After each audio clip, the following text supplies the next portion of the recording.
Well, the new year is here and Stadia has been strangely quiet, but maybe they're still having the hangover from the holidays. Either way, the news is going to keep on rolling on this channel, as I wanted to talk a little bit about Cyberpunk with Stadia and give you guys an update on a potentially new DLC and new patch. We also got two games that were rated that I'll briefly touch on, and one of those games I'm really looking forward to, the new Google TV show Signs of Stadia Life. And last but not least, a new game will be headed to Stadia that is officially confirmed, and they had an interesting interview talking about Stadia, and I wanted to talk about that. All that in this video, so make sure you guys are subscribed to stay up to date on all Stadia news and coverage, as well as hit that like button. So let's start this with some Cyberpunk news, and first off, I have to say I'm a little disappointed to see Stadia not have the 1.06 update. At the time of this video, we are still a patch behind, but the current 1.06 didn't have much anyways for Stadia, but with that, it looks as though the next update in 1.07 is headed sometime to the game later this month. I personally have been plugging away myself at this game.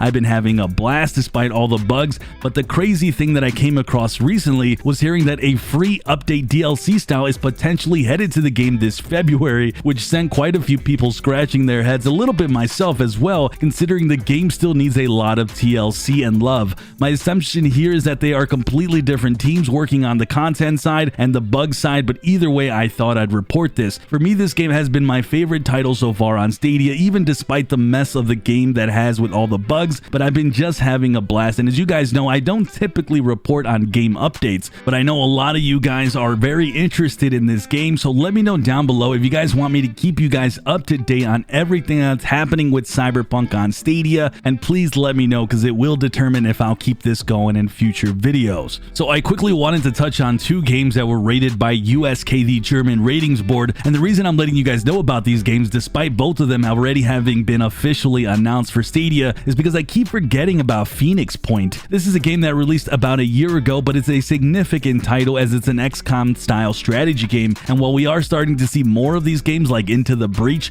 this one's notable because I know a lot of you guys are excited for this one, as am I. Hopefully we see this extremely soon. The other game that was rated was Monster Energy Supercross 4, which we already know a lot about, and it's coming on March 11th this year. Either way, I'm excited to see Phoenix Point, and I hope I don't completely suck when Supercross 4 comes out, and I will be covering both of these games on this channel, so stay tuned. So this was interesting. I came across an interview from the developers of Digex Art, the makers of Road 96. It's a game that was recently announced but not officially announced for Stadia, and they talked about the development of their upcoming title. Only they talked about how the game almost didn't happen if it wasn't for Stadia coming in with some cash to help the game along. Now obviously we didn't even know this game was slated to come at all, but now we do know, as a condition for some of this money was for the game to be made on Stadia. In this game you'll be on the road on Route 96. You'll be making decisions, and it's all procedurally generated, meaning multiple playthroughs will not be the same, and it takes place in a torn apart country. Now, one of the reasons this game apparently continued to be made is because the developers didn't want to take on a publisher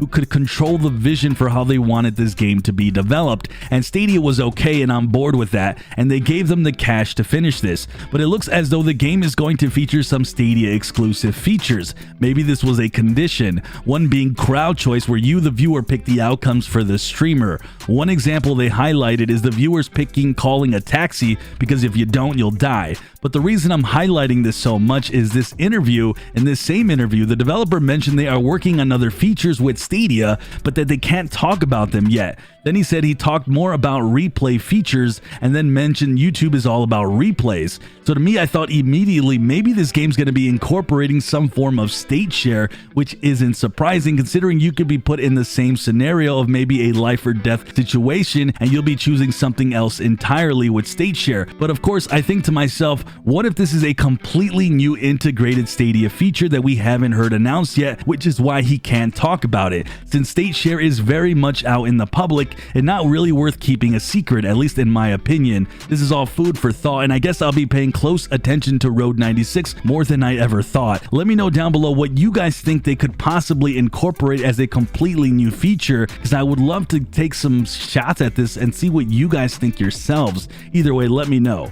All right, and the last piece of news here is about Google TV. Apparently, this gentleman, R.Me Studios on Reddit, posted a picture of the Stadia app appearing for him on the new Chromecast with Google TV, only he couldn't add it because it says your device isn't compatible with this version. Now, we do know and have confirmed that the new Google TV will have full Stadia support coming out in 2021, but we haven't heard a date yet, and I'm not sure if this indicates maybe we're getting this sooner rather than later, as a few people have reported they've seen this already. But I thought this was interesting to highlight because maybe this support is coming sooner rather than later, especially since it's hard to buy a Chromecast Ultra on its own these days. Either way, I'm going to keep you guys updated as soon as we hear about this again. I also will be having full coverage on this channel covering this specifically to see how it works and runs. Stay tuned for that, and make sure you guys are staying up to date with all the Stadia news by subscribing, hitting that like button and notification bell. I'm Sunny, and like always, I'll see you guys in the cloud.